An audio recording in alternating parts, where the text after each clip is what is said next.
Vamos agora já para o início da sessão da tarde desta quarta-feira. Boa tarde a todos. Iniciaremos agora a 32ª sessão ordinária. Abre a sessão no plenário Supremo físico Tribunal do STF, Federal. o ministro Luiz Fux, Iniciaremos a presidente sessão do STF. de praxe com a leitura da ata da sessão O ministro anterior. senta na cadeira amarela, na ponta da mesa.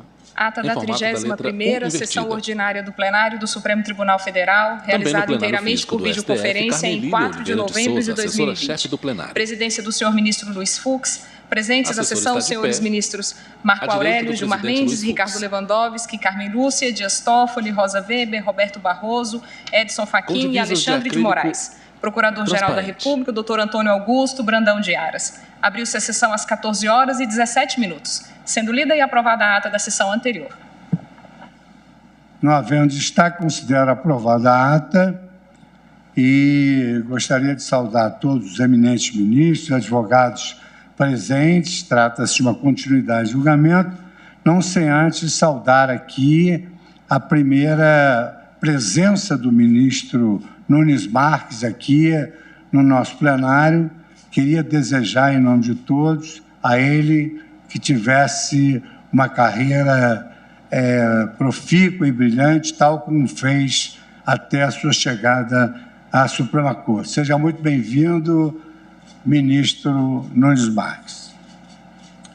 Eu vou apregoar, como nós tínhamos iniciado, o julgamento da ação direta de inconstitucionalidade 5659. Com a palavra o ministro E a Luiz ação Fux, direta de presidente do inconstitucionalidade de STF. 1945, nós escolhemos os votos e a situação dos julgamentos era a Sentado na seguinte. cadeira da Com presidência, relação à na ação ponta da direta mesa, em formato da letra U invertida. 5659, O presidente com consulta alguns relação a papéis. essa ação direta 5659, a situação era a seguinte. Ministros Dias Toffoli, relatores, Sandro Moraes, Roberto Barroso, Rosa Weber e Ricardo Lewandowski julgavam parcialmente prejudicada a ação e, na parte subsistente, julgavam-na procedente. Nós não tínhamos ainda abordado a questão da modulação dos efeitos. Ministro Edson Fachin e ministra Carmen Lúcia conheceram da ação e julgaram-na improcedente. Ministro Gilmar Mendes julgou a ação direta parcialmente prejudicada, acompanhando neste ponto o relator, e na parte subsistente julga improcedente o pedido. Ministro Marco Aurélio não cogita de prejuízo e julga procedente o pedido, relegando a questão da modulação dos efeitos da decisão, para eventualmente se pronunciar posteriormente.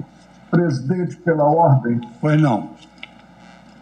Intervém o ministro Marco Aurélio. Vossa Excelência está rememorando a conclusão do julgamento de 1945? Não, da 5659.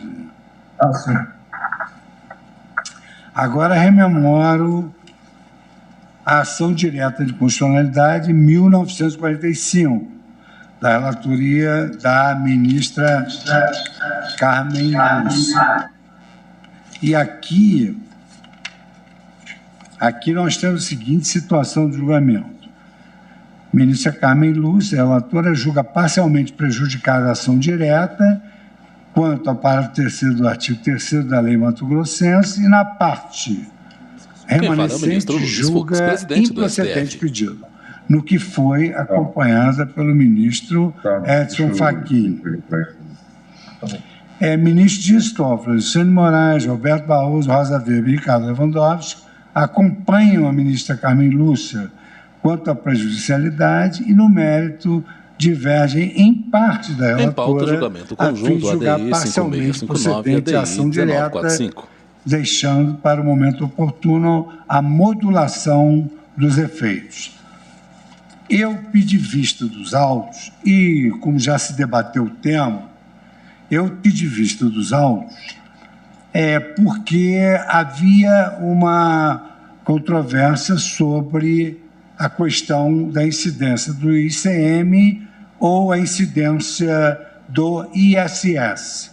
Então, travou-se aquela antiga discussão sobre o direito tributário adotar conceitos de direito privado e na distinção entre a obrigação de fazer e de dar, com relação a esse distinguishing é que uns entenderam que era ISS e os outros entenderam que era ICMS.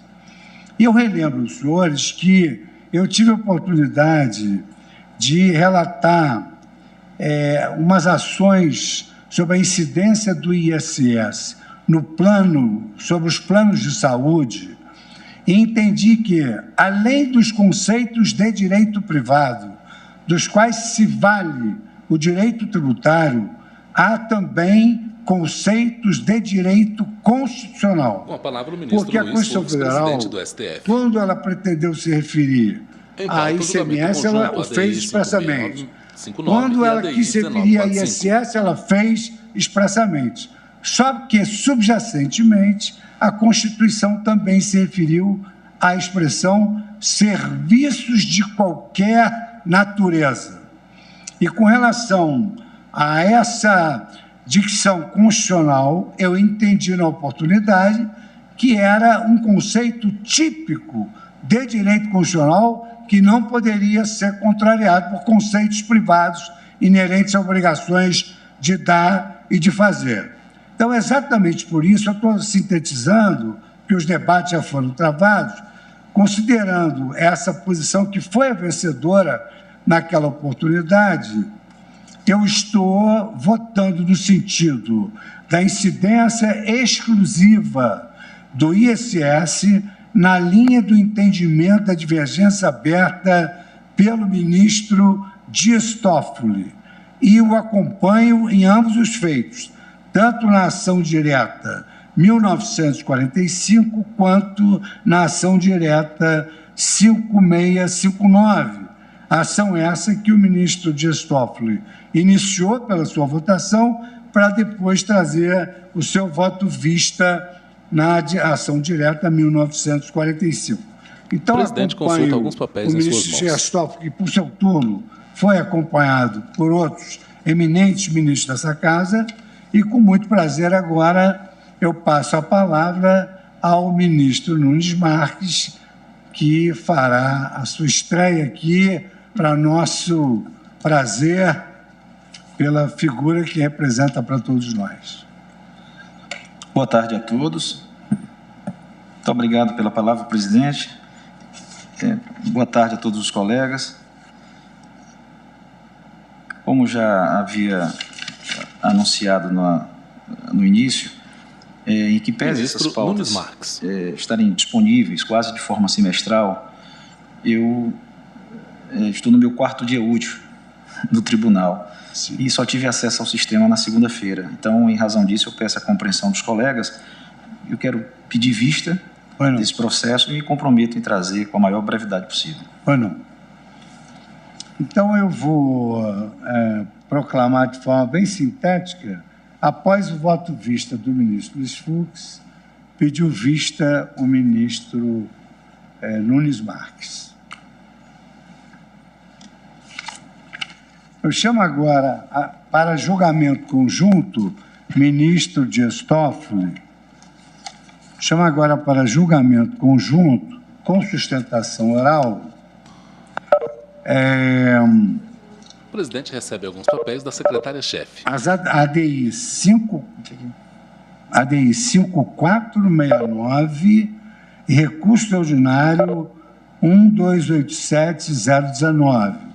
A ação direta, ministro Dias Toffoli, Vossa Excelência é o relator. No recurso ordinário 1287019, Vossa Excelência é vistor. Então, acredito que Vossa Excelência adotará a mesma metodologia que o fez com relação ao julgamento passado. Vossa Excelência vai relatar e... Os senhores estão me ouvindo? Porque aqui... Estão ouvindo? Vossa Excelência vai relatar e depois proferir o voto vista, ou Vossa Excelência prefere... Senhor presidente, eu trago voto único para os dois, resumido. Os votos longos e separados eu já fiz chegar às mãos de Vossas Excelências, aos gabinetes de Vossas Excelências. Exato. O voto que eu tenho a proferir, ele aborda os dois processos. Só que aqui é uma diferença em relação ao caso anterior. Por quê? Porque aqui é um destaque que eu fiz de um recurso extraordinário por repercussão geral de relatoria do ministro Marco Aurélio. Então, Sua Excelência já tinha apresentado, inclusive, voto no plenário virtual. E eu pedi o destaque para o plenário físico. Eu penso que aí teríamos também que ter a leitura, salvo engano, de relatório do ministro Marco Aurélio e as sustentações orais, né, e o meu relatório, e depois as sustentações orais. E aí eu sempre dou deferência à antiguidade. Há muito tempo aprendi nesse tribunal que a antiguidade é posto. Então eu penso que o primeiro a se manifestar é o ministro Marco Aurélio. E depois eu faria o meu relatório, ouviríamos os advogados, e o ministro Marco Aurélio votaria e eu votaria em seguida. E já adianto, se me permite, o ministro Marco Aurélio, porque Sua Excelência já apresentou o voto no plenário virtual, e eu também vou acompanhar Sua Excelência. Foi presencial? Não, foi no plenário virtual. Então. Ele pediu vista. Pois é, mas aí, quando pede vista... O ministro Luiz Fux recebe algumas informações da secretária-chefe do plenário.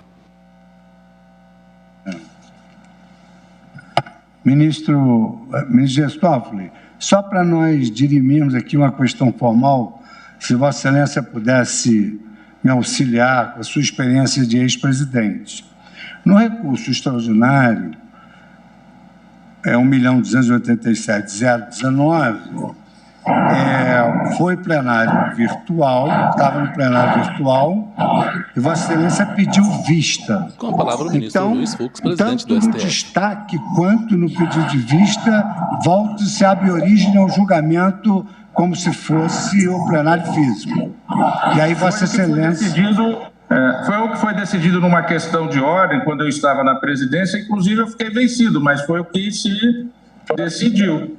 Então, em razão disso, na época eu fiquei vencido, senhor presidente. Eu não tenho dúvida, não. É que a secretaria suscitou a dúvida. Então, é para nós iniciarmos o julgamento. Que seria assim. Tá bem. Pela questão de ordem que foi respondida no passado, quando estava na presidência. Pois não. Então, reabre a sustentação, recomeça com o relatório de todos e sustentações de todos. Tá bem. Bom, assim vamos proceder. Recurso ordinário 1287.019, procedente do Distrito Federal, relator, ministro Marco Aurélio. Requerentes, Madeira, Comércio, Eletrônica, CIA e outros. E participarão pelos recorrentes Dr. Fábio Brum Goldschmidt. Pelo recorrido, Distrito Federal, Dr. Jorge Otávio Lavocá Galvão. Eu pergunto se esses eminentes procuradores estão no recinto da sustentação. Sim. Sim. Então, ministro Marco Aurélio, Vossa Excelência tem a palavra para o relatório. Presidente, conforme anunciado pelo ministro Dias Toffoli, esse processo esteve na sessão virtual.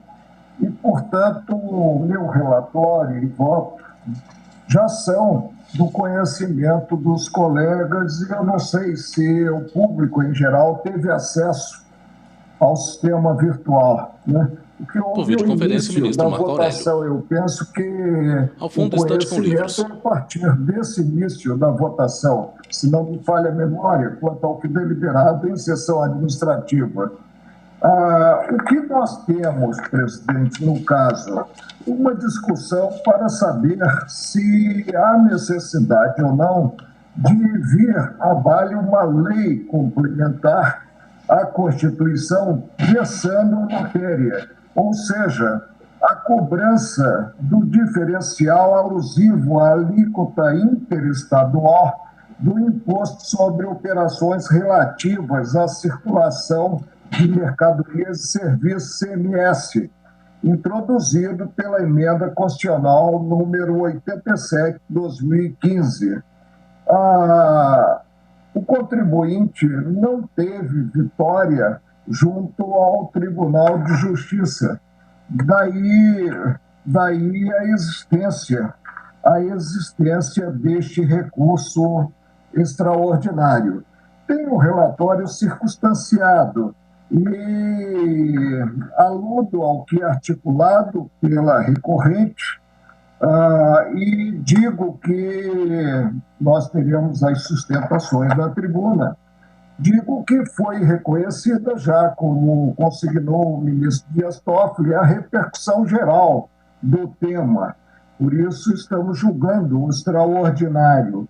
A Procuradoria opina pelo desprovimento do extraordinário. Sublinha a autoaplicabilidade da alteração promovida pela Emenda Constitucional 87 de 2015, ressaltando desnecessária a edição de lei complementar para disciplinar a cobrança da diferença de alíquota em operação interestadual, na qual destinada mercadoria ou serviço a consumidor final não contribuinte do imposto. É o relatório, presidente. Ministro Dias Toffoli, pelo que eu entendi, agora Vossa Excelência faz o relatório da ação direta 5469, não é isso? Sem som. Som. Perfeito, senhor presidente. Senhor presidente, senhoras ministras, senhores ministros, senhor procurador-geral da República, eminentes advogados e advogadas, meu cumprimento especial ao meu professor, Tércio Sampaio Ferraz Júnior. Trata-se de ação direta com pedido de cautelar que foi ajuizada pela ABCOM, Associação Brasileira de Comércio Eletrônico, Toffoli, por videoconferência, com vistas à declaração de inconstitucionalidade das cláusulas 1ª, 2ª, 3ª, 6ª e 9ª do convênio ICMS 93 de 2015, firmado no âmbito do CONFAS, por ofensa aos dispositivos dos artigos 5º, caput 2, 20, 37, 59, 61, 69, 145, parágrafo 1º, 146 caput e também inciso 3º, alíneas A e D, 146A, 151, 2, 3, alíneas A, B e C, e inciso 4, 152, 154, 155, parágrafo 2º, 1 e 12, alínea G, 167, 4, 170, inciso 9 e 179 da Constituição Federal. Uma das ações que eu ouvia apontar um dos maiores números de dispositivos para fundamentar a sua inconstitucionalidade. Eu faço a transcrição, senhor presidente, mesmo nesse relatório resumido, de todos os dispositivos, mas não vou fazer a leitura. São as cláusulas, e eu já citei os números, na sua integralidade, omito a leitura. A autora alega preliminarmente ter legitimidade para a procuração. Assevera que seus associados atuam no comércio eletrônico e na circulação de mercadorias e serviços. Em pauta, disse ao traçar considerações iniciais acerca do ICMS, aduz ao autor estar esse tributo sujeito aos seguintes preceitos. E aí, legalidade, anterioridade, tipicidade, fechada, imunidade prevista no 156 da Constituição, e aí vai discorrendo sobre todos aqueles incisos que eu já citei os números, como haverá inúmeras sustentações orais. Eu vou, então, omitir do relatório lido, embora ele já foi disponibilizado a todos, a integralidade desses argumentos relativos a cada um daqueles tantos dispositivos. Pois bem, em 12 de fevereiro de 2016, adotei o rito do artigo 10 da 9868. Todavia, em razão do decurso do tempo e da alta relevância da matéria, converti para a tramitação do procedimento do artigo 12. Então, estamos a julgar o mérito da ação. Alega o presidente do Conselho Nacional de Política Fazendária que o convênio em questão se restringiu a fixar questões procedimentais destinadas a facilitar a operacionalização entre os estados das normas previstas pela Emenda Constitucional número 87 de 2015. Diz que não houve modificação do modelo constitucional do imposto, alteração de seu fato gerador, nem criação de base de cálculo em relação a essa afirma já estar ela prevista em lei complementar de número 87 de 1996. Pois bem, o ministro de Estado da Fazenda adotou com sua manifestação o parecer da PGFN número tal. Nele a informação de que a PGFN havia se manifestado contrariamente internamente às cláusulas 3ª e 9ª do convênio. Mais adiante, afirma-se que, não obstante o CONFAS seja órgão colegiado, integrante da estrutura do Ministério da Fazenda, assim como sua secretaria executiva, a União não tem direito a voto em seu âmbito. Nesse sentido, assevera que o fornecimento dos subsídios para a DIN incumbe as próprias unidades federadas. Das manifestações dos senhores secretários de Fazenda, Finanças ou Tributação dos Estados e do DF, extrai-se a informação de que, quando da discussão da proposta de convênio número 66 de 2015, a qual resultou no convênio ora combatido, questionou-se a constitucionalidade, da cláusula 9ª, com base na argumentação de que ele violaria reserva de lei complementar e ofenderia o tratamento diferenciado e favorecido dos microempreendedores optantes pelo Simples Nacional. 2. Da cláusula 3ª, com base na argumentação de que ela violaria a não cumulatividade ao restringir a utilização dos créditos de ICMS para compensar tão somente o imposto devido ao Estado de localização de cada estabelecimento. A AGU, em sua manifestação, aduz não ter a autora legitimidade para propor a ação direta, em razão de sua composição heterogênea. Já adianto e estarei no voto superando esta questão. No mérito, sustenta que a Lei Complementar 87/96 disciplina o fato gerador do ICMS nos artigos 1º, 2º e 12. Trata dos contribuintes e responsáveis tributários nos artigos 2º, 7º e 9º. Regulamenta a base de cálculo nos artigos 8º e 13 a 16. Dispõe no artigo 11 sobre o local da operação ou da prestação para efeitos de cobrança da exação e da definição do estabelecimento responsável. Já a PGR opina pelo não conhecimento da ação e, no mérito, pela parcial procedência do pedido, de modo que se declare a inconstitucionalidade tão somente da cláusula 9ª do convênio ICMS 93/2015. E o artigo 9º encontra-se suspenso por medida liminar que havia concedido inicialmente. Então, de todas as cláusulas aqui combatidas, a liminar fora concedida apenas em relação à cláusula 9ª. E assim dou por feito, em resumo, o relatório, senhor presidente.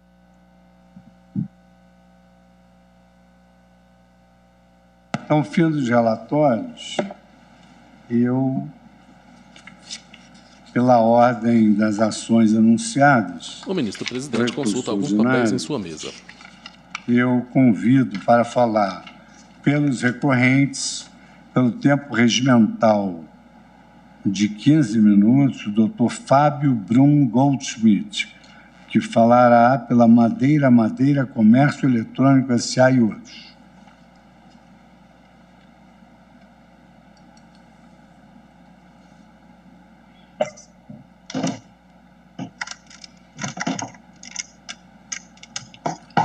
Senhores ministros, muito boa tarde.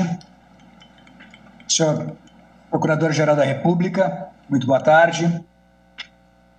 Senhoras ministras, resumidamente, a discussão que se apresenta diz respeito à exigibilidade pelos estados do diferencial de alíquota do ICMS a despeito da ausência de lei complementar prévia, devidamente editada para regular a matéria em âmbito nacional. Esse tema não é novo para o Supremo Tribunal Federal e rigorosamente demandaria uma solução bastante singela na linha do colocado pelo ministro Marco Aurélio quando da prolação do seu voto no recurso extraordinário. Pois bem, resumidamente, a discussão consiste em saber se os estados podem exigir o DIFAL a despeito de não haver, até o momento, a edição da lei complementar exigida tanto pelo artigo 146 quanto pelo artigo 155 da Constituição Federal. Aqui há que se colocar um pouco do histórico dessa exigência. é importante relembrar que a exigência do DIFAL advém de uma primeira previsão constitucional, segundo a qual, quando havia uma venda interestadual destinada a não contribuinte do ICMS, essa venda era tributada exclusivamente pelo estado de origem e não pelo estado de destino. Com o advento do comércio eletrônico e o crescimento das vendas não presenciais, os estados de destino ficaram ávidos pela possibilidade de arrecadar um pedaço desse imposto e passaram diretamente a pretender exigência do DIFAL, apesar de toda a alíquota desse ICMS já ser cobrada na origem, como mandava a Constituição. Portanto, havia uma clara bitributação pelo ICMS da origem, que cobrava a alíquota integral de 17% ou 18%, que se somava, então, à alíquota do destino instituída segundo as leis locais. Esse tema causou espécie, obviamente, aos contribuintes à época, que começaram a contestar a exigência em juízo. Fato esse que desencadeou o questionamento do chamado Protocolo 21, no qual os estados se embasavam para fazer a exigência. Esse Protocolo 21 foi elevado à análise do plenário do Supremo Tribunal Federal para saber se ele podia dar aso à cobrança pelos estados do DIFAL ou não. E a conclusão do Supremo foi muito clara. Para haver uma cobrança que, por natureza, diz com regras interestaduais de tributação, é imprescindível a edição de uma lei complementar, porque, na sua essência, é isso que ela objetiva na Constituição. Justamente por isso que o Constituinte não se contentou em fazer uma mera introdução do tema geral no artigo 146, senão que repetiu essa exigência no artigo 155, especificamente para o ICMS, justamente por se tratar de um imposto nacional, cuja exigência, obviamente, contempla circunstâncias de circulação de uma carga entre um estado e outro. Exatamente por essa razão, a lei complementar se faz indispensável para evitar conflitos de competência. Então, em complemento àquilo que já coloca o artigo 146, quando fala de todos os requisitos necessários à edição de impostos que já precisariam estar previstos em lei nacional, o ICMS, com mais a razão ainda, essa exigência se faz necessária. Pois bem, eis que o protocolo 19 foi julgado, o protocolo 21 foi julgado inconstitucional pelo plenário do Supremo e os estados, então, passaram a se movimentar no Congresso Nacional com vistas à alteração da Constituição, justamente na tentativa de viabilizar a cobrança do DIFAL do ICMS. Essa movimentação redundou na exigência, na edição da Emenda Constitucional 87, emenda essa que mudou a distribuição de competência. Vejam bem, não a distribuição de arrecadação, senão que a distribuição de competências impositivas no âmbito do ICMS. Se antes, pela Constituição, a competência impositiva era totalmente adstrita ao estado de origem, após a Emenda Constitucional 87, essa competência impositiva foi primeiramente dividida em dois, um pedaço para a origem e um pedaço para o destino, para que, ao longo do tempo, essa competência fosse integralmente transferida ao destino, que é justamente no ponto em que nós nos encontramos hoje. A competência da origem, no que diz respeito ao DIFAL, foi esvaziada, zerada, e a competência impositiva se encontra integralmente concedida ao estado de destino. Pois bem, novamente, a questão que se colocou após a Emenda Constitucional 87 dizia respeito à necessidade ou não da edição de lei complementar. E essa questão foi levada, e aí é um fato muito curioso e interessante desse iter, que diz respeito à discussão havida no âmbito do CONFAS. O CONFAS quis saber se, afinal de contas, era suficiente em si a emenda constitucional 87 para efeito de ser exigido o DIFAL, ou se era, de fato, necessária a edição de uma lei complementar para tratar do tema.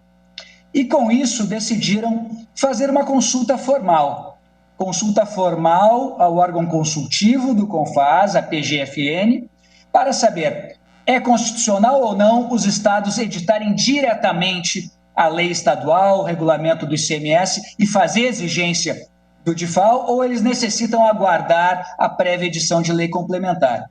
E a consulta foi respondida exatamente para reafirmar a jurisprudência do Supremo no sentido de que era imprescindível a edição de lei complementar, pena de inconstitucionalidade. E o que fizeram os estados? Surpreendentemente, resolveram atropelar essa solução de consulta e instituir diretamente o diferencial de alíquota no âmbito dos próprios estados. E o fizeram cada um a seu modo.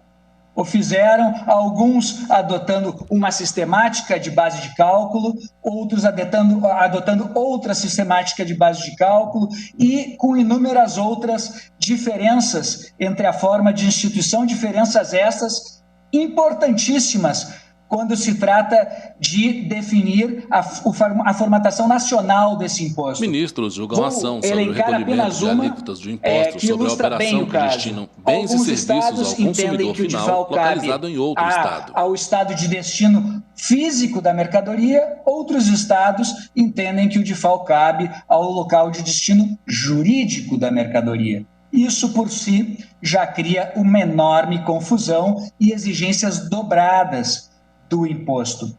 Justamente por isso, a recorrente Madeira foi a juízo se insurgir contra a exigência do DIFAL a despeito da jurisprudência do Supremo, do julgamento plenário do Supremo em relação ao protocolo 21, que exigia a prévia edição de lei complementar, julgamento esse que foi endossado por essa solução de consulta concretamente dirigida a essa exigência. E é essa questão que, então, ensejou o reconhecimento de repercussão geral pelo ministro Marco Aurélio, reconhecimento esse que foi endossado pela unanimidade dos ministros que se manifestaram à ocasião.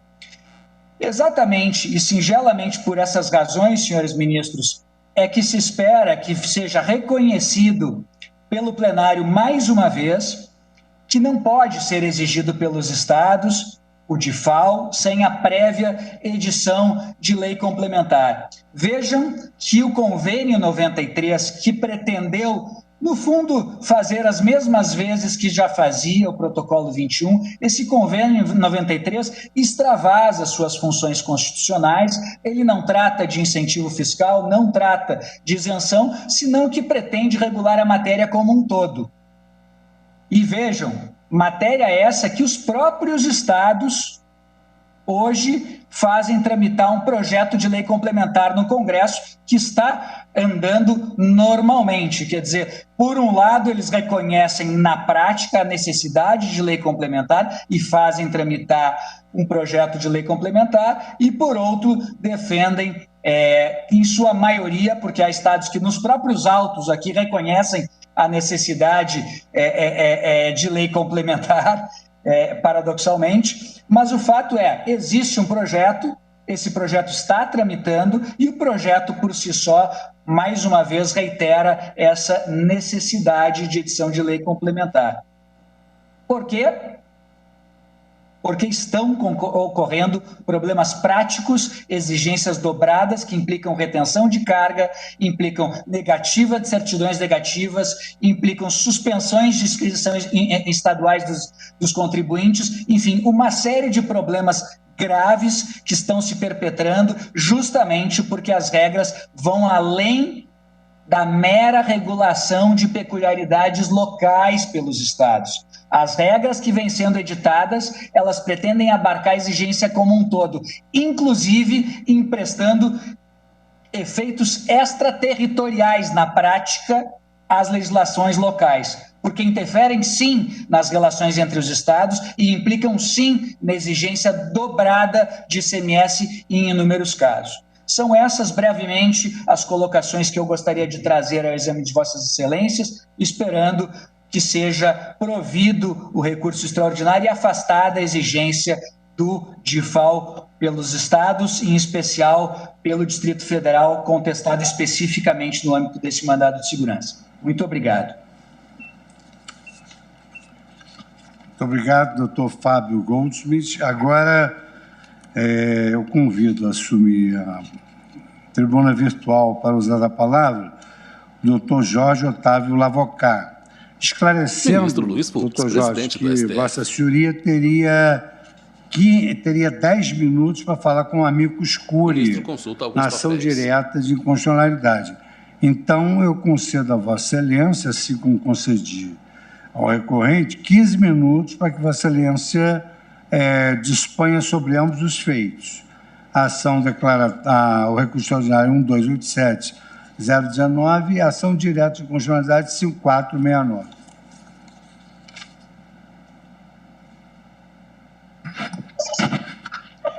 Excelentíssimo senhor presidente, ministro Luiz Fux, excelentíssimos senhores ministros relatores dessas ações que hoje estão em julgamento, ministros Dias Toffoli e Marco Aurélio, excelentíssimas senhoras ministras Carmen Lúcia e Rosa Weber, excelentíssimos ministros, ilustres membros da Procuradoria-Geral da República, da Advocacia-Geral da União, colegas advogados, da pessoa do professor Décio Sampaio, senhoras e senhores. Gostaria inicialmente de fazer uma saudação especial ao ministro Cássio Nunes Marques, terceiro nordestino a integrar essa corte neste século, e o faço com a frase de Bill Clinton ao seu sucessor, que eu acho que se encaixa bem à situação. Agora, o peso nos seus ombros é grande, mas a satisfação de fazer o que acredita ser correto é inestimável. Pela experiência de Vossa Excelência no TRF, sabemos que faz o que é correto, o que é justo, e então desejamos sucesso e temos certeza da satisfação nessa nova jornada, ministro. Falo, como bem dito pelo ministro presidente, em duas ações, no recurso extraordinário, em que o Distrito Federal é parte, e na ação direta de inconstitucionalidade, em nome dos 26 estados da Federação e do Distrito Federal. Os presentes feitos voltam-se contra o convênio 93 de 2015 do CONFAS e, reflexamente, buscam retirar a eficácia de uma emenda constitucional aprovada pelo Congresso Nacional, a emenda constitucional 87 de 2015. Minha apresentação vai ser dividida em 3 tópicos. Na primeira, falarei sobre o não conhecimento da ADI, como falo nos dois feitos. No segundo, sobre a ausência de inconstitucionalidade, patente ausência de inconstitucionalidade do convênio. E, por fim, sobre os efeitos práticos e eventual necessidade de modulação de efeitos. Em primeiro lugar, falo sobre o não conhecimento da ação direta de inconstitucionalidade. Cumpre destacar que a parte requerente, a Associação Brasileira de Comércio Eletrônico, não representa qualquer categoria. Não há que se distinguir comércio eletrônico de comércio presencial. E também a requerente possui uma composição heterogênea, não representa qualquer atividade econômica ou profissional específica. Apenas para exemplificar, a requerente possui joalheiros, lojas de cosméticos, medicamentos, bebidas, ou seja, a requerente não possui legitimidade pela jurisprudência desse Supremo Tribunal Federal. O segundo ponto, e esse ponto já se mistura com o mérito dessa ação direta de inconstitucionalidade e do recurso extraordinário, é que o ato normativo atacado na ADI não pode ser objeto dessa ação direta de inconstitucionalidade. E eu explico por quê. A Constituição Federal de 88, em sua redação originária, previa o seguinte no artigo 155, parágrafo 2º, inciso 7º. Em relação às operações e prestações que destinem bens e serviços a consumidor final, localizado em outro estado, adotar-se-á, a linha A, a alíquota interestadual quando o destinatário for contribuinte do imposto. Veja, excelência, aqui já estava previsto de fato. Na Constituição originária, no texto originário, a diferença de alíquota já era cobrada com base no artigo 155, parágrafo 2º, inciso 7º, a linha A. A linha B, a alíquota interna quando o destinatário não for contribuinte do imposto. Assim, havia 2 regimes no que tange às operações interestaduais de comércio. Com relação aos contribuintes de ICMS, ou seja, quando um comerciante adquiria um produto em outro estado para revenda em seu estabelecimento, pagava-se a alíquota interestadual, que é fixada pelo Senado Federal, então não há essa divergência de alíquotas, como afirma o requerente, para o estado de origem, e a diferença entre a alíquota interna e a interestadual, que chamamos de DIFAL, para o estado destinatário. Já com relação ao consumidor final, que adquiria mercadoria em outro estado, o ICMS era integralmente pago ao estado de origem. Para regular ambas as situações, utilizamos a Lei Complementar 87/96. Repita-se, não há lei complementar específica para regular o DIFAL originariamente previsto na Constituição Federal. Ministro Barroso, ministra Carmen, que entende bastante desses tributos estaduais e municipais, não havia lei específica para regular o DIFAL. Como não há agora e não é necessário agora, e vamos ver por quê. O que aconteceu daí em diante? Com o incremento do comércio eletrônico, houve um descompasso entre a vontade original da Constituição e a prática, já que a maioria do ICMS passou a ser arrecadado pelos estados industrializados pelo comércio, em razão do comércio online, que acabou fazendo, às vezes, do comércio presencial. E essa queda de receita afetou a maioria dos estados. Como consequência, em busca de justiça fiscal, buscou-se unificar o regime de cobrança do ICMS em operações interestaduais, dividindo o valor arrecadado entre o estado de origem, de destino e de origem, nos mesmos moldes do que já ocorria com relação aos contribuintes de ICMS. Sustentação oral, doutor Paulo Otávio, por Eis o teor da Emenda Constitucional 87, foi dado pela Emenda Constitucional 87 ao inciso 7º do artigo 155, parágrafo 2º. Nas operações e prestações que destinem bens e serviços a consumidor final, contribuinte ou não do imposto, aqui houve essa alteração. Agora, o regime que era previsto apenas para os contribuintes de ICMS foi também estendido para o consumidor final. O convênio 93 de 2015 do CONFAS, ora impugnado, nada mais faz do que padronizar procedimentos de cobrança do DIFAL que já eram cobrados antes nas situações de contribuinte de ICMS. O que se alega nessa ação direta de inconstitucionalidade no recurso extraordinário? Que essa padronização de procedimentos só poderia ser feita por lei complementar. Ora, excelências, se não havia lei complementar para dispor sobre o regime do DIFAL anterior à Emenda Constitucional 87, e ele sempre foi cobrado, por que agora se exige algo diferente? Isso não é respondido pelo requerente, nem pelos amici curiae. O mais importante dessa constatação é o seguinte: se a Lei Candir não é suficiente agora para dar embasamento ao DIFAL, o que nós temos é a não recepção da Lei Candir pela Emenda Constitucional 87. Se a discussão é sobre a não recepção da Lei Candir, ministro Dias Toffoli, essa ação direta de inconstitucionalidade não pode ser conhecida. Por outro lado, se se admite que a Lei Candir ela é suficiente como era para a cobrança do DIFAL, o que se está a alegar aqui é que o convênio é ilegal em face à Lei Candir. E como vossas excelências bem sabem, não cabe ação direta de inconstitucionalidade para resolver contencioso de legalidade. Qualquer uma das opções inviabiliza o conhecimento dessa ação direta de inconstitucionalidade. E agora vamos ao mérito.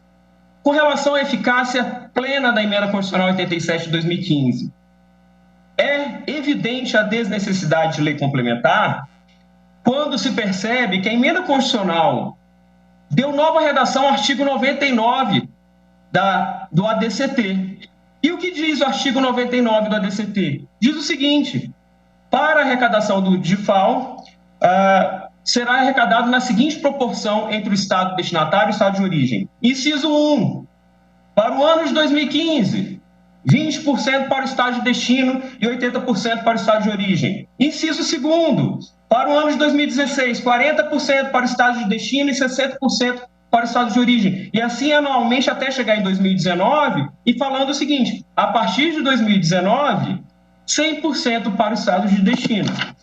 Veja, excelências, se de fato a tese do recorrente e do requerente fosse verdadeira, a própria Constituição Federal não colocaria datas específicas em seu texto constitucional. Colocaria o seguinte, o escalonamento deverá ser feito em 5 anos a partir da edição da lei complementar. Não, excelências, não se trata de uma norma de eficácia limitada a demandar uma lei complementar. A emenda constitucional 87 possui eficácia plena pela própria dicção do ADCT que ela introduziu no texto constitucional. Não há que se discutir quando que ela entra em vigor, porque ela já está em vigor de acordo com a própria Constituição. Por fim, excelências, o convênio 97 não define fato gerador, base de cálculo ou contribuinte, apenas estabelece padronização de procedimentos. A requerente e os amici curiae afirmam que falta definir o sujeito ativo da relação jurídico-tributária, o que não é verdade, excelências, porque quem o faz é a própria Constituição. No inciso 7º do artigo 155, parágrafo 2º, está claro: a responsabilidade pelo recolhimento do imposto correspondente à diferença entre a alíquota interna e interestadual, de que trata o inciso 7º, será atribuída a ao destinatário quando este for contribuinte do imposto, b, ao remetente quando o destinatário não for contribuinte do imposto. Ou seja, excelências, o convênio não define sujeito ativo da relação jurídico-tributária. O que o convênio faz é única e exclusivamente padronizar procedimentos. Trata-se do convênio típico previsto no artigo 100, inciso 4º e artigo 102 do Código Tributário Nacional. E vou me encaminhando ao final para falar sobre os efeitos práticos dessa decisão que vossas excelências terão que tomar na data de hoje. Eventual declaração de inconstitucionalidade do convênio do CONFAS não teria o condão de restituir o que foi pago a título de DIFAL pelos contribuintes. E explico. Com a declaração de inconstitucionalidade, volta a produzir efeitos em razão da eficácia repristinatória das decisões em controle concentrado, o regime anterior, que dizia o quê? Que o ICMS é devido integralmente pelo estado de origem, e não mais dividido entre o estado de origem e o estado destinatário. Ou seja, não há de se falar em devolução aos contribuintes, mas de eventual ajuste contábil entre os estados e o Distrito Federal. Os estados mais industrializados terão o direito, eventualmente, não acredito, o direito de cobrar de volta o DIFAL recebido pelos estados destinatários, pois anteriormente o ICMS seria devido integralmente ao estado de origem. Há de se questionar, ministro Toffoli, inclusive a pertinência temática do ente legitimado, já que os contribuintes não têm interesse econômico na demanda. Ou o ICMS é integralmente do estado de origem, ou ele é dividido entre o estado de origem e o estado destinatário. Requer-se, assim, excelências, que, em caso de procedência da ação e de provimento do recurso extraordinário, que esse tribunal deixe claro que o que deverá ser feito é um ajuste de contas entre os estados, e não devolução do DIFAL como se o imposto tivesse diminuído de 18% para 7%. Não é isso que se trata essa ação, porque em razão do efeito repristinatório da declaração de inconstitucionalidade, volta a valer o regime anterior. Ainda que vossas excelências assim não entendam, imaginem a confusão que vai ser para voltar ao tempo e tentar olhar desde 2015 o que é devido para um ou outro estado. Assim, excelência, já pedimos o Distrito Federal e os demais estados da federação já que o regime anterior passa a viger novamente a partir dessa decisão e até a edição da lei complementar. Com essas considerações, excelências, conclui-se pelo não conhecimento da DI, seja porque a parte não é parte legítima, seja porque o objeto não pode ser enfrentado pela via da ação direta de inconstitucionalidade, caso ultrapassada a preliminar, no mérito, que se julgue improcedente o pedido de declaração de inconstitucionalidade do convênio, tendo em vista que a emenda constitucional já possui eficácia plena. E, por fim, na remota hipótese deste tribunal vir a declarar a inconstitucionalidade do convênio, que se deixe claro que o que se deve ser feito é um ajuste de conta entre os estados e o Distrito Federal, com modulação de efeitos, caso assim se entenda, que se produz efeito só daqui em diante até a edição de uma nova lei complementar. Encerro, excelências, manifestando que é de extrema importância para os estados não industrializados, aqueles que não possuem sede de empresas grandes em sua área, que essa ADIM e esse recurso extraordinário não sejam providos. Muito obrigado.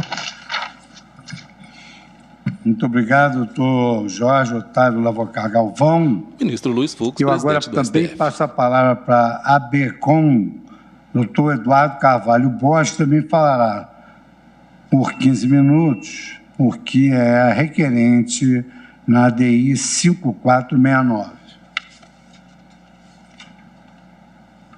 Boa tarde, senhores ministros, senhoras ministras, senhor procurador-geral. Me ouvem bem? Eu gostaria de inicialmente... Alô? Estamos ouvindo. Desculpa, presidente. Eu gostaria inicialmente de fazer um pequeno gancho com o que o procurador do Estado, o doutor Jorge Lavoccar, mencionou no início ao fazer a saudação do ministro Marcos Nunes, que eu também saúdo, dou boas-vindas. Se deve fazer o que é certo. Custe o que custar, fazer o que é certo para preservar o ordenamento jurídico. Fazer o que é certo para se preservar o ordenamento tributário significa exigir a lei complementar. O fato dos estados não terem conseguido, talvez por falta de articulação adequada junto ao Congresso Nacional, já que mandaram um projeto de lei complementar sustentação oral pela tribuna virtual do STF. O fato deles não terem conseguido ou não terem se preocupado devidamente para que esse projeto de lei andasse e fosse aprovado depois de mais de 5 anos, não justifica desconsiderar-se a Constituição, ignorar-se a exigências de lei complementar e deixar a culpa com o contribuinte. O contribuinte, na realidade, aqui usando o jargão, paga o pato. Quer dizer, o Estado não toma as medidas necessárias, ou toma parcialmente, as toma parcialmente, na medida em que encaminha o projeto de lei para o Congresso Nacional, mas não toma as medidas necessárias para fazer a pressão para o Congresso aprovar a norma. Quer dizer, não é de se crer que, durante 5 anos, se os estados tivessem pressionado o Congresso Nacional, que essa lei complementar já não teria sido aprovada. A gente está falando da luta do pequeno, do contribuinte, contra todos os estados do Brasil. Quer dizer, se todos os estados do Brasil, por meio das suas articulações políticas, por meio dos seus senadores que estão lá para representar os próprios estados, não conseguirem aprovar uma lei complementar em 5 anos, é sinal que houve alguma falta de comunicação, no mínimo. No mínimo, uma falta de comunicação, uma falta de articulação política. Então, hoje o CONFAS ontem encaminhou um ofício que está juntado aos autos, ao ministro Fux, dizendo que ele não se isolou, que ele mandou o projeto de lei complementar para o Congresso. Ora, mandaram o projeto de lei complementar, mas não tomar as medidas adequadas para que esse projeto seja aprovado, é a mesma coisa que não fazer nada, porque os estados estão numa posição confortável e irregular de continuar cobrando o tributo sem base em lei complementar.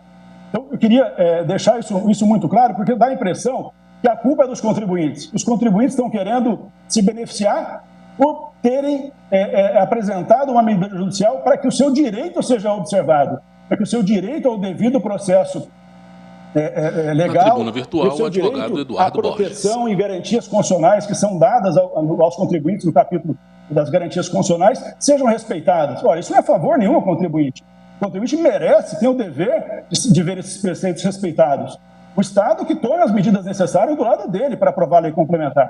Eu queria mostrar para os senhores, isso está nos autos, o projeto de lei complementar ele é muito bom e ele vai no ponto. Ele altera a Lei Candir a Lei Candir, que o doutor Jorge Labocá mencionou que não tem necessidade de ser alterada, ele altera a Lei Candir no artigo 12. Em pauta, ADI 5469, requerente ABCOM. O inciso tratando do fato gerador do DIFAL. Ele altera o inciso 11 para incluir um inciso tratando do local de ocorrência do fato gerador, que é importantíssimo para definir qual é o ente competente para cobrar. Para incluir também o DIFAL. Ele altera o artigo 4º da Lei Complementar 87 e define quem é o contribuinte. Tem vários contribuintes, os senhores sabem melhor do que eu. São inúmeras hipóteses de incidência do ICMS na importação, no transporte, na venda, etc. Ele inclui também como contribuinte o remetente de mercadoria na hipótese do destinatário não ser contribuinte do imposto. Então, ele inclui um dispositivo da lei complementar que deve tratar de normas gerais para contemplar o contribuinte do DIFAL. Ele altera a base de cálculo, artigo 13 da lei complementar, Lei Candir, que foi alegado da tribuna, que seria já suficiente para incluir o inciso 10, para tratar também da base de cálculo do diferencial de alíquota. E, por último, eu diria até mais importante, ele vem alterar um dispositivo, ele vem incluir um dispositivo fundamental para solucionar aquilo que meu colega Fábio Goldschmidt mencionou da tribuna, solucionar os conflitos de competência. Hoje em dia, existem inúmeros conflitos de competência. O Estado, o contribuinte, é o coitado nessa situação e não sabe para quem recolher. Vou dar exemplos. O sujeito é uma distribuidora de medicamentos, ele vende medicamentos para o governo federal. O governo federal faz a compra centralizada, compra pelo Ministério da Saúde, em Brasília. Só que a entrega é feita descentralizada, na Secretaria de Saúde. Não faz sentido a mercadoria ir toda para Brasília e depois ir para os estados. As entregas já são direto na Secretaria de Saúde. O que a distribuidora de medicamentos tem que fazer? Recolher o DIFAL para o Distrito Federal ou recolher para os estados? Na visão dos estados, para os dois. Metade dos estados, o Distrito Federal é um deles, entende que é no destinatário jurídico, então o Distrito Federal cobra 100% desse DIFAL. Mas se eu entrego essa mercadoria, por exemplo, um estado que entende que o destinatário correto, o destinatário que tem competência para tributar, é o destinatário onde houve a entrada física, esse destinatário vai cobrar também o DIFAL. A mesma coisa acontece quando se faz uma venda no e-commerce, um presente que é dado por um amigo de um outro estado. Por videoconferência, a sustentação oral do Dr. Eduardo entrega no C. Para qual estado é recolhido o DIFAL? Para o estado B ou para o estado C? Ambos estados, se tiverem discordância no critério, vão cobrar o tributo. E justamente por isso vem o projeto de lei complementar 325, desse dispositivo que eu menciono, e diz o seguinte: inclui o parágrafo 7º ao artigo 11 da Lei Complementar 87, aspas, da justificação. Este novo parágrafo visa dirimir conflito de competência na cobrança do diferencial de alíquota. E o que diz o parágrafo? Da hipótese da linha B do inciso 5º desse artigo, quando o destino final da mercadoria se der em estado diferente daquele em que estiver domiciliado ou estabelecido o adquirente ou tomador, o ICMS correspondente à diferença entre a alíquota interna e interestadual será devido ao estado no qual efetivamente ocorrer a entrada física da mercadoria. Ou seja, a lei complementar elege um critério. Ambos os critérios são adequados. Ambos os critérios são permitidos pela Constituição, porque a Constituição, esse dispositivo introduzido pela Emenda Constitucional 87, ela tem uma baixa densidade normativa. O dispositivo diz que caberá o DIFAL ao estado de localização do destinatário. Agora, estado de localização do destinatário admite a interpretação localização física ou localização jurídica. E a lei complementar, adequadamente, como um veículo solucionador e de prevenção de conflitos de competência, vem e escolhe um critério, que é o critério do destino físico. Eu quero, só para exemplificar e mostrar que não são simplesmente palavras jogadas ao vento, mas eu quero exemplificar aqui com os conflitos de competência. Distrito Federal, solução de consulta 19/2018. Isso consta dos memoriais que foram entregues aos senhores, nos gabinetes dos senhores, ontem, na semana passada, retrasada, em todas as ocasiões em que o feito veio à pauta. O DIFAL é devido ao Distrito Federal, tendo em vista estar aqui localizado o destinatário jurídico e econômico dos produtos. Solução de consulta 19/2018. Santa Catarina vai no mesmo sentido. É devido ao estado onde é estabelecido o destinatário jurídico, isto é, o encomendante. Era o caso de encomenda de camisetas para entregar para outro time de futebol. Consulta 51/2020. Estado de Pernambuco vai na linha do destino jurídico também. Ele dá um exemplo, conta a situação e diz, ou seja, prevalece o destino jurídico das mercadorias e não o seu destino físico. isso está na perguntas e respostas do site de Pernambuco. Aí vamos para os destinos físicos. São Paulo. São Paulo diz o contrário. O critério que define o estado de destino da operação é a circulação física da mercadoria. Ou seja, o local onde há sua entrega. Solução de consulta 18.772 de 2019. Mesma linha do Estado do Paraná. Está correto o entendimento da consulente de que, independentemente do domicílio do adquirente, ao estado onde destinar fisicamente a mercadoria é devido de FAO. Também consulta 144 de 2016. E aí, por último, Rondônia. Só peguei três no destino físico e 3 no destino jurídico. São inúmeros os compassos. Rondônia diz a mesma coisa. Será devido ao estado de Rondônia, por este ser o estado de destino físico das mercadorias. Solução de consulta 39 de 2019. Todas elas são a respeito do DIFAL. E as soluções são distintas.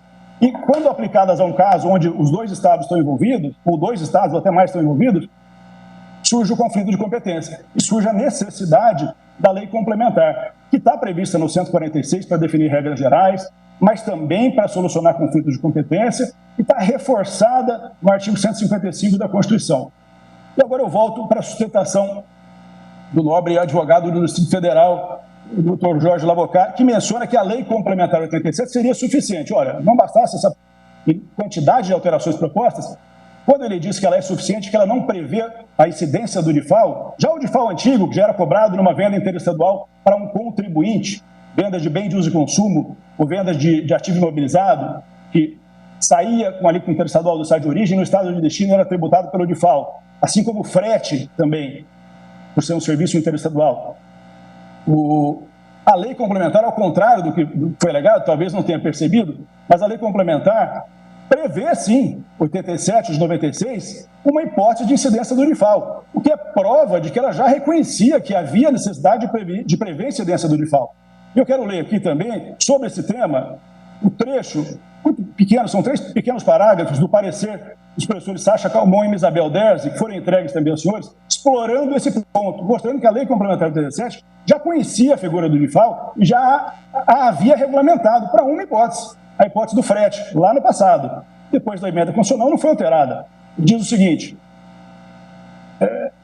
e não se pode alegar, entre aspas, né, que a lei complementar 87 incorreu em algum esquecimento ou regulou implicitamente o DIFAL nas operações interestaduais com bens destinados a consumidor final para fins de validação do DIFAL atualmente previsto nas leis ordinárias dos Estados e do Distrito Federal. Isso porque a lei complementar 87 não desconhece a figura da diferença de alíquotas, apenas optou por viabilizar sua instituição exclusivamente nos serviços de transporte interestadual a consumidor final, optando por não possibilitar o exercício da competência tributária estadual e distrital as operações interestaduais com bens destinados a consumidor final. É ver os seguintes dispositivos que versam sobre o DIFAL no caso de prestação de transportes. E aqui menciono, os dispositivos versam sobre todos os elementos essenciais do imposto devido pela diferença de alíquota prevista na Constituição, 146 e 155. O artigo 11 da lei complementar, inciso 2, a linha C, aí eu ponto, define o local de ocorrência do fato gerador, dispondo, então, sobre o seu aspecto espacial. O 12, inciso 13, dispõe sobre o momento da ocorrência, definindo o seu aspecto temporal. Ambos os dispositivos se referem ao contribuinte do imposto devido pela diferença de alíquota, indicando a pessoa que tem relação pessoal e direta com o fato gerador. E, por fim, o artigo 13, parágrafo 3º, dispõe sobre a base de cálculo. Base de cálculo do quê? Do DIFAL Transportes. Ou seja, a lei complementar conhece essa figura e tratou dessa figura. Ela não se omitiu. Aliás, aí, o convênio 66 de 88 no passado previa a incidência do DIFAL na compra de bens de uso e consumo. E esse convênio não foi reproduzido na lei complementar 87. Ele deixou de existir. Isso na compra por contribuinte, não por não contribuinte. Mas o que prova é que houve um tratamento distinto e a lei complementar 87 não tratou especificamente desse diferencial de alíquota. Tanto que, no já mencionado parecer da Procuradoria, da PGFN, que foi dado, mencionado pelo meu colega Fábio Goldschmidt, que foi dado aos estados, foi entregue aos estados, quando os estados perguntaram ao CONFAS se era necessário a lei complementar, a Procuradoria da Fazenda Nacional fez referência a um precedente desse Supremo Tribunal Federal, da primeira turma, da relatoria do eminente ministro Barroso, onde a turma, né, seguindo o voto dele, concordou que sobre o DIFAL da compra de bem de uso e consumo em operação interestadual não pode haver incidência porque não tem lei complementar. que é necessário lei complementar e que a lei Candir não trata do diferencial de alíquota. E realmente não trata do diferencial de alíquota. Tanto que os estados, depois dessa decisão da primeira turma, apresentaram esse projeto de lei. Esse projeto de lei que foi mencionado, ele tenta matar dois coelhos com uma paulada só. Ele tenta solucionar o problema da falta de lei complementar para o DIFAL da compra de uso e consumo e ativo mobilizado e também do DIFAL da emenda constitucional 87. E na justificativa desse projeto de lei, 325 de 2016, há menção à decisão do Supremo. Eles acusam o golpe. Eu digo, olha, o Supremo já julgou inconstitucional. A gente tem que regulamentar, tem que colocar esse dispositivo na lei complementar. Não dá para dizer que a lei complementar não é necessária. Aí, só para concluir, o artigo, no parecer do professor Sacha e da professora Isabel, diz o seguinte: ocorre que nenhuma definição semelhante se encontra na lei complementar 87 acerca das operações interestaduais com bens destinados ao consumidor final. E esses elementos também não são definidos originalmente na nova redação do artigo 155, parágrafo 2º da Constituição, dada pela emenda constitucional 87. O dispositivo constitucional não define em que momento será devida a alíquota ao Estado de destino, se no momento da contratação, da saída da mercadoria ou da entrada da mercadoria no Estado, na entrada da mercadoria no estabelecimento, no recebimento da mercadoria na residência da pessoa, etc. Também não define os critérios para se considerar consumidor final localizado no Estado de destino, o que é essencial, uma vez que o conceito de localização, originalmente estranho e repudiado no caso de pessoas físicas, por fim, não dispõe sobre a base de cálculo, indicando se o imposto irá ou não integrar sua composição. Ou seja, da Constituição é impossível extrair esses elementos, e são elementos fundamentais para a exigência do tributo.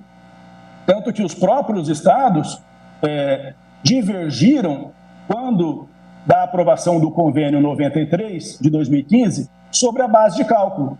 Alguns estados não concordaram com esse convênio.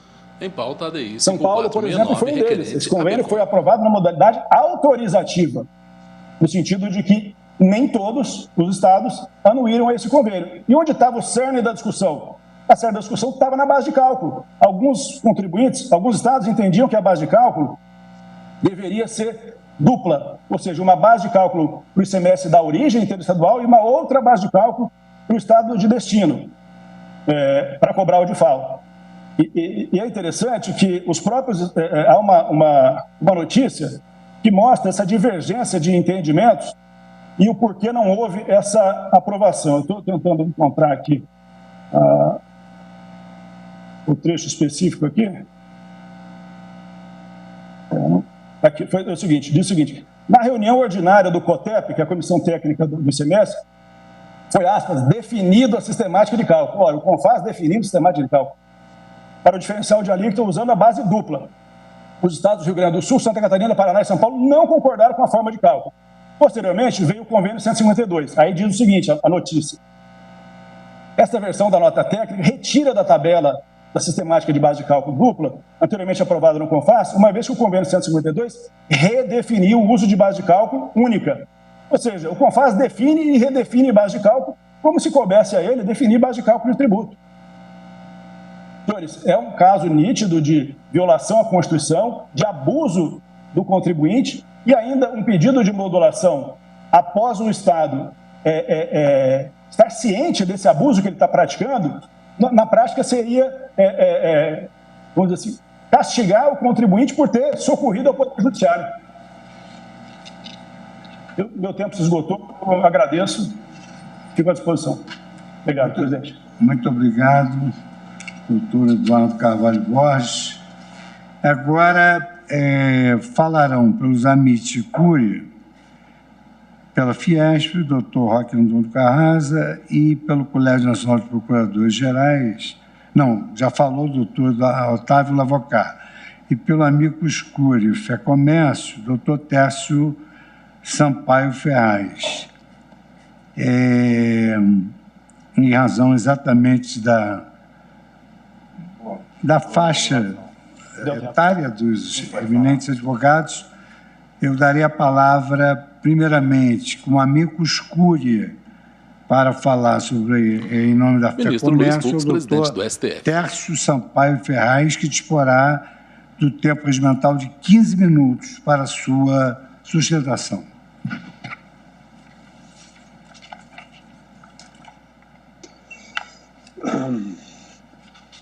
Boa tarde, senhor ministro-presidente, cumprimento os senhores ministros relatores, ministro Toffoli, ministro Marco Aurélio, senhoras ministras, senhores ministros, senhor Procurador-Geral da República, as minhas boas-vindas ao nosso novo ministro, o ministro Cássio, e passo diretamente à discussão do tema.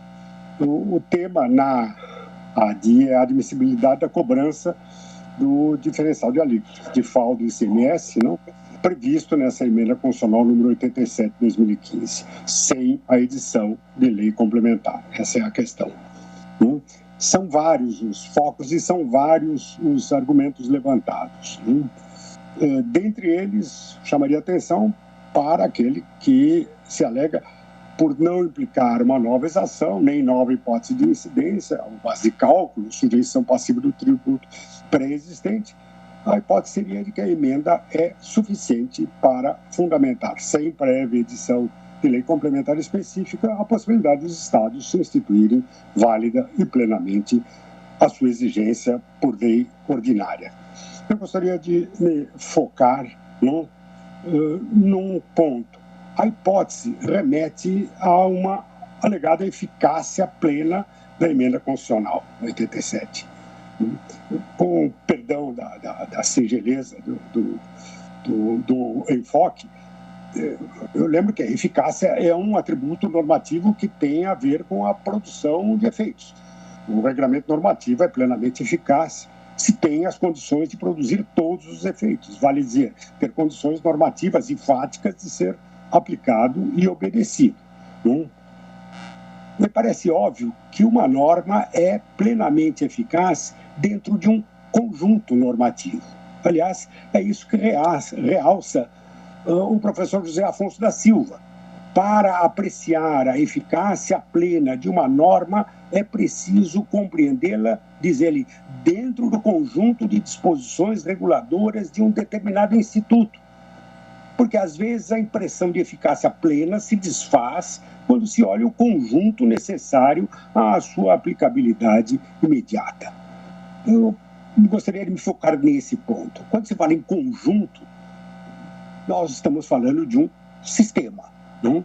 Sistema é um conjunto de elementos, disposições reguladoras, é o repertório do sistema. E é também um conjunto de relações entre esses elementos, a chamada estrutura do sistema. No caso do sistema jurídico, nós falamos em relações de validade e em relações de eficácia, conforme regras de competência e regras de conduta. Ora, no conjunto do sistema constitucional, o sistema tributário é um subsistema. Nele estão contidas as regras concernentes a tributos e as regras de competência para a sua instituição. Dele fala expressamente o artigo 34 do ADCT. O sistema tributário nacional entrará em vigor a partir do primeiro dia, etc. Tratando-se de um sistema, de um repertório, de uma estrutura, quando se olha, então, para o corpo da Constituição, vê-se que a Constituição demarcou as competências tributárias da União, dos Estados-membros, dos municípios, do Distrito Federal, ou seja, lidou com a estrutura, retirando do legislador de cada uma dessas pessoas políticas a possibilidade de livremente vir a definir o significado e o alcance das normas jurídicas correspondentes. Isto é, os entes políticos só podem atuar conforme o restrito campo que lhes foi reservado pela própria Constituição, sistematicamente. Nesse sentido, a importância da lei complementar em face das leis ordinárias. Isso faz parte do sistema. E justamente no âmbito do ICMS, por força da natureza mesma de circulação das mercadorias, quer no interior, quer pelos vários territórios estaduais. Ressaltando-se, então, desse ponto de vista estrutural do sistema, a incumbência atribuída à lei complementar, particularmente no referente a conflitos de competência entre unidades federativas. A exigência de lei complementar é destacadamente reforçada. E sempre que a operação for feita com outro Estado, a alíquota necessariamente será interestadual. Isso merece atenção específica no caso do DIFAL. Afinal, o DIFAL é por razão estrutural intrinsecamente interestadual. Aliás, por conta dessa percepção que se justifica que o Supremo Tribunal Federal já tenha afirmado recentemente o entendimento de que a instituição do diferencial de alíquota depende de previsão em lei complementar. Relatório do ministro Roberto Barroso. Mas vamos admitir, mesmo admitindo que as modificações trazidas pela Emenda Constitucional 87 não exigissem a edição de normas a serem veiculadas por lei complementar, existe um argumento interessante nos autos, não?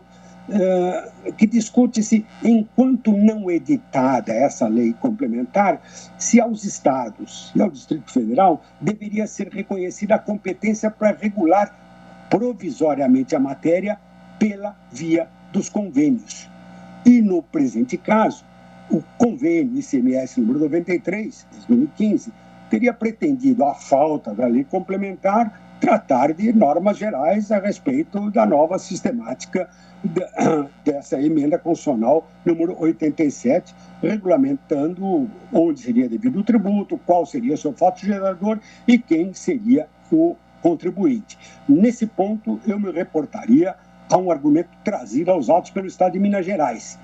Mesmo reconhecendo a necessidade de lei complementar, o Estado, sob a alegação de que não se poderia permitir uma situação de anomia, na qual os estados e o Distrito Federal ficassem impedidos de exigir o ICMS em operações interestaduais, argumenta então que, não havendo lei complementar que regulamenta a nova configuração do ICMS, aos estados e ao Distrito Federal deveria ser reconhecida competência para regular provisoriamente a matéria pela via dos convênios nos termos do artigo 34, parágrafo 8º do ADCT.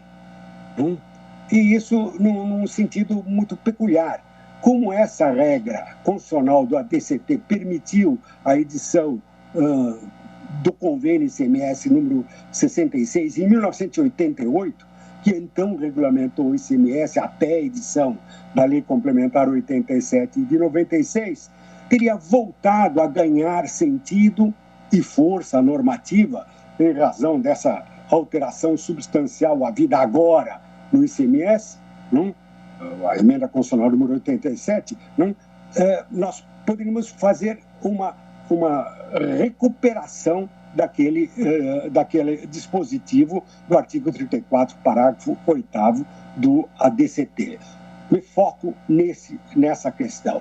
Lembro que a Constituição de 88, sem dúvida nenhuma, na tradição das constituições anteriores, previu, ao final do texto, o ato das disposições constitucionais transitórias, não? E ali estão as normas destinadas a disciplinar as situações jurídicas pendentes no momento que se transita de um regime antigo para um regime novo. E é nesse trânsito que se fala de transitório.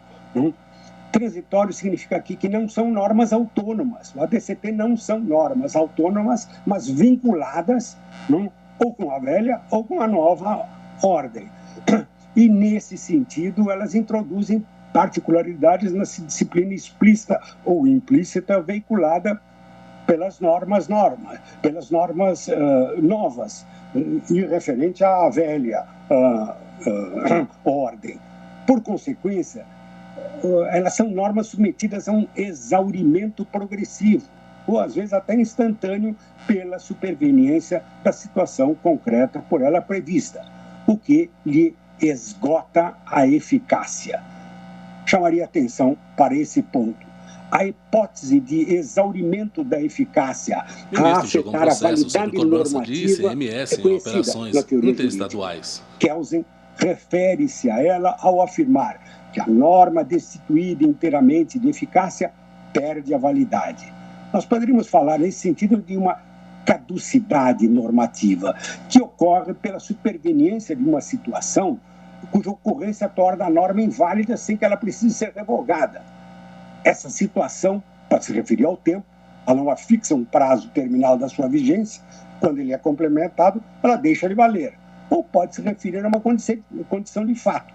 A norma é editada para fazer frente Por exemplo, uma calamidade, quando deixa de existir isso, a norma se torna inválida. Nós entendemos, nesse sentido, que a natureza das normas contidas nas disposições constitucionais transitórias disciplinam materialmente situações fáticas com efeitos concretos, mas de aplicação circunscrita, ou a um momento ou à ocorrência do fato.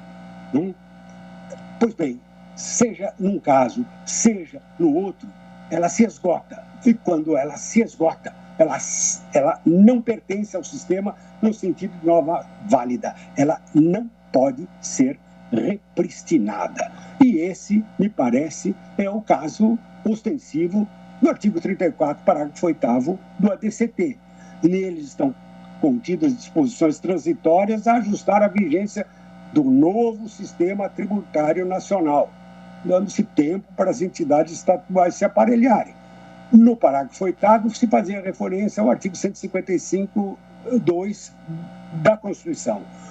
O dispositivo realmente conferia aos Estados e Distrito Federal autorização para fixar as normas provisoriamente mediante convênio. Mas a matéria já foi efetivamente disciplinada pela Lei Complementar número 87 de 96, com alterações posteriores.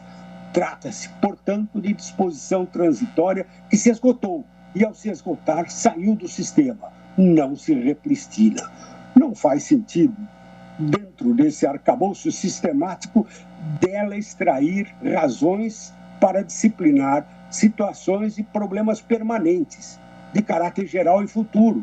Essa é a competência da Constituição no corpo constitucional.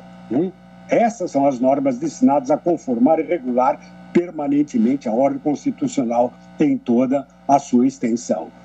Nesse sentido, recordo aqui o protocolo CONFAS no exame de relatoria do ministro Luiz Fux, como se disse, deveras, o âmbito de aplicação do artigo 34, parágrafo 8º do ADCT é muito mais restrito que protocolos, por ter aplicabilidade transitória, temporária e limitada, afastada pela edição da Lei Complementar 87 de 96, no caso do ICMS.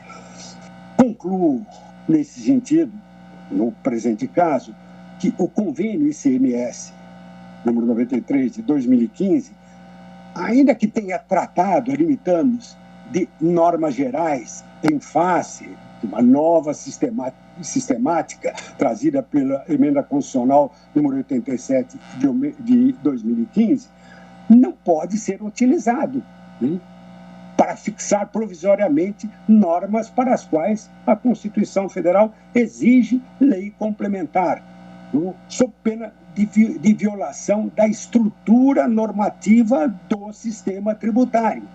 Não se trata apenas de um exame em caso de condições de eficácia de uma norma ou de um conjunto normativo, de uma emenda, mas do papel da função dessa emenda no todo sistemático da Constituição e, particularmente, do sistema tributário. Esse sistema tributário exige norma complementar específica, sobretudo quando nós percebemos conflitos que estão surgindo na prática da atividade normativa dos estados e do Distrito Federal. Muito obrigado. Agradeço a sustentação minuciosa do professor Tércio Sampaio Ferraz e agora dou a palavra à última sustentação em relação a ambos os casos ao professor Roque Antônio Carrasco, presidente do STF. Amicus Curiae pela Federação das Indústrias de São Paulo, Fiesp, disporá do prazo do tempo de 15 minutos para a sua sustentação. Senhor ministro-presidente, senhoras ministras, senhores ministros relatores, senhores ministros, senhor procurador-geral da República, senhor procurador do Estado, senhores advogados. Eu, antes de tudo, peço vênia, senhor ministro-presidente, para também endereçar uma saudação especial ao recém-possado ministro Nunes Marques, a quem desejo uma longa, profícua e brilhante trajetória nesta augusta corte. Bom sucesso, ministro Nunes Marques. Indo logo ao ponto, falo, conforme anunciado, em nome do Amicus Curiae Fiesp. Escute-se nessa ADI se passam pelo teste da constitucionalidade as cláusulas 1ª, 2ª, 3ª, 6ª e 9ª do Convênio ICMS 93 de 2015, editado pelo CONFAS para regulamentar o diferencial de alíquotas do ICMS. Data máxima vênia, entendo que não. O assunto, a meu ver, demanda edição de lei complementar. Como se sabe, o ICMS incidente sobre operações mercantis, cuja regra matriz se encontra no artigo 155.2 da Constituição, deve ter, por hipótese de incidência, por fato gerador em abstrato, a operação jurídica que, praticada por comerciante, industrial ou produtor, acarreta circulação de mercadorias. Em se tratando de operações interestaduais, vale dizer, de operações jurídicas que levam a mercadoria de uma unidade federada para outra, o artigo 155, parágrafo 2º, incisos 7 e 8 da Constituição Federal, dispunha em sua redação originária que o default do ICMS só era devido se a venda da mercadoria fosse efetuada para contribuinte desta exação. Já a Emenda Constitucional 87 de 2015 deu nova redação a esses incisos, estabelecendo que sempre que a venda mercantil for feita para destinatário localizado em outra unidade federada, a alíquota será a interestadual, independentemente de o consumidor estar ou não localizado em outra unidade federada. Esses dispositivos são autoaplicáveis? Como bem observou o meu mestre, o professor Tércio Sampaio Ferraz, na realidade não. Por quê? Porque sozinhos não reúnem a possibilidade de produzir efeitos, vale dizer, de serem aplicados e obedecidos. E aí, justamente, que se revela a necessidade da emissão de uma lei complementar nacional que explicite tais relatos constitucionais de modo a prevenir conflitos de competência tributária entre as unidades federadas. Especificamente em matéria de ICMS, cabe à lei complementar, nos termos do artigo 155, parágrafo 2º, inciso 12 da Constituição, baixar normas gerais para, entre outras providências, leio, definir seus contribuintes e fixar, para efeito de sua cobrança e definição do estabelecimento responsável, o local das operações relativas à circulação de mercadorias. Trata-se, excelências, como é fácil notar, de situações em que é imprescindível a edição de uma lei complementar para uniformizar os aspectos essenciais do ICMS.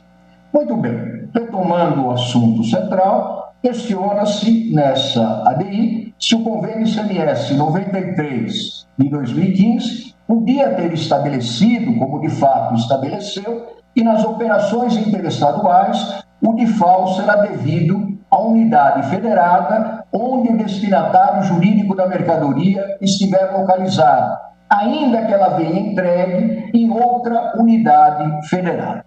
E aqui chegado, cabe-me, excelências, dar uma explicação.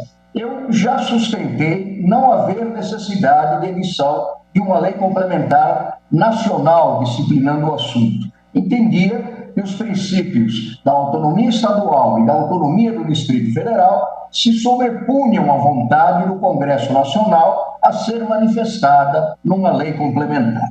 Todavia, e há muito mudei de opinião em artigos, em conferências e até em emissões mais recentes do meu livro ICMS. Hoje, eu estou convencido de que a instituição do diferencial de alíquotas do ICMS depende de previsão em lei complementar. Por quê? Simplesmente porque os incisos 7 e 8 do parágrafo 2º do artigo 155 da Constituição, mesmo na redação dada pela Emenda Constitucional número 87 de 2015, não afastam, entre outras, a seguinte dúvida: se um fornecedor envia a mercadoria diretamente para o consumo em unidades federadas diversas da unidade federada do adquirente, a qual delas será devido o DIFAL do ICMS? A unidade federada do destinatário físico das mercadorias, onde elas serão efetivamente consumidas, ou a unidade federada do destinatário jurídico? Somente uma lei complementar poderá dar resposta juridicamente válida à pergunta.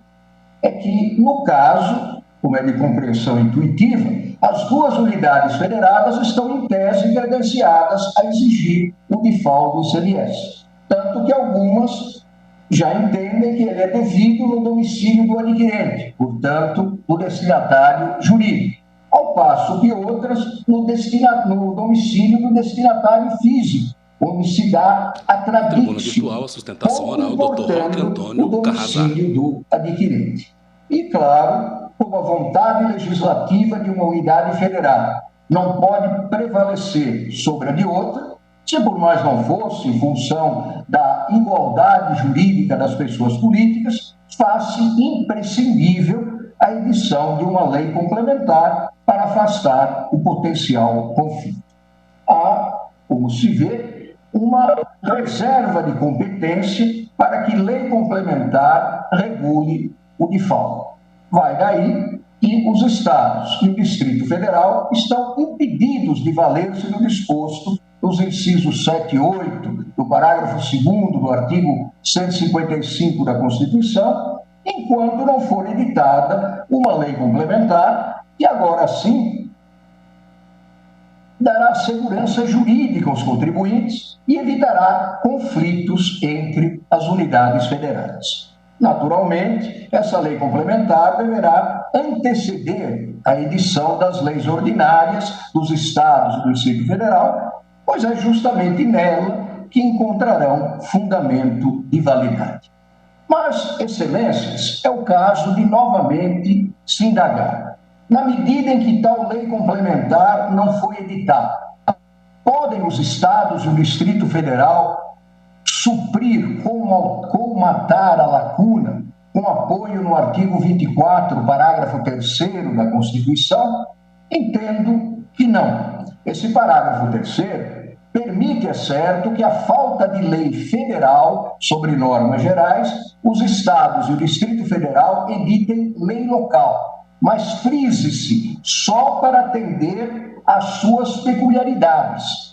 Trata-se não de uma competência concorrente, mas de uma competência suplementar, que só pode ser exercida em havendo normas gerais da União, jamais na falta delas. As leis locais, nesse caso, podem apenas dirimir conflitos de ordem interna. Não lhes é dado regular situações que poderão alcançar outras unidades federadas. Aliás, o próprio princípio da territorialidade das leis das pessoas políticas impede que isso aconteça.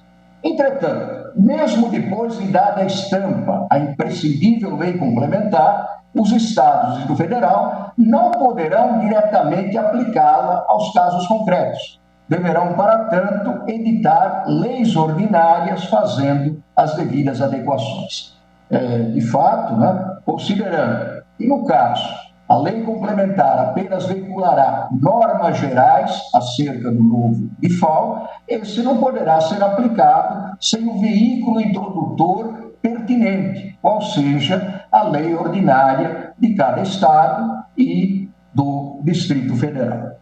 Por igual modo, as eventuais leis ordinárias que já tiverem, entre aspas, disciplinado o assunto, não poderão ser resgatadas do limbo da inconstitucionalidade no qual se encontra pela superveniência de lei complementar nacional que vier a tratar do assunto. Também o convênio ICMS 93 de 2015 não pode ser invocado para dirimir as controvérsias internas. Ao convênio cabe apenas, como é óbvio, regular a forma como isenções, incentivos e benefícios fiscais em matéria de ICMS serão concedidos ou revogados. Não lhe compete dirimir conflitos em matéria tributária, e essa é matéria sob reserva de lei complementar nacional. E, evidentemente, declarada a inconstitucionalidade das preditas cláusulas do convênio ICMS 93 em pauta, julgamento conjunto ADI 5469 e recurso extraordinário 1287019. 7 e 8 do parágrafo 2º do artigo 155 da Constituição. Aliás, a emenda constitucional 87 de 2015 não está tendo sua constitucionalidade contestada. E, por último, mas não menos importante, a emenda constitucional 87 de 2015 não criou, como querem alguns, simplesmente uma nova repartição da receita de tributo já existente, o que permitiria que o convênio estabelecesse os procedimentos adequados para efetuá-lo. E nem se diga que o artigo 34, parágrafo 8º do ato das disposições constitucionais transitórias permite que, a qualquer tempo, um convênio trate do assunto até que seja editada uma lei complementar nacional. É que essa lei complementar já foi editada, é a Lei Complementar 87 de 1996 e, portanto, o aludido parágrafo 8º perdeu a eficácia. Por óbvio, as disposições constitucionais transitórias perdem a eficácia em seu respectivo termo, que pode dar-se tanto pelo decurso do prazo nelas indicado, como pela realização de seu objeto, que foi o que aconteceu. Do contrário, se me permitem, não seriam disposições transitórias, mas disposições permanentes que deveriam estar postas no corpo da própria Constituição. Na verdade, a Lei Complementar 87/96 tratou do default do ICMS nos serviços de transporte interestadual a consumidor final. Não regulou os contornos necessários à instituição do default do ICMS nas operações mercantis interestaduais. Enfim, os incisos 7 e 8 do parágrafo 2º do artigo 155 da Constituição, com a redação dada pela emenda constitucional 87 de 2015, não tem plena eficácia e, portanto, para irradiar efeitos, demandam regulamentação por meio de lei complementar. Ante o exposto, na condição de patrono do amicus curiae Fiesp, opino, data vênia, pelo provimento dessa ADI, declarando-se a inconstitucionalidade das cláusulas 1ª, 2ª, 3ª, 6ª e 9ª do convênio ICMS 93 de 2015. Agradeço a vossas excelências a gentileza de me terem ouvido. Muito obrigado. Muito obrigado, professor Roque Antônio Carrasa. Tendo em vista o adiantado da hora, suspendo na forma regimental a sessão por 30 minutos.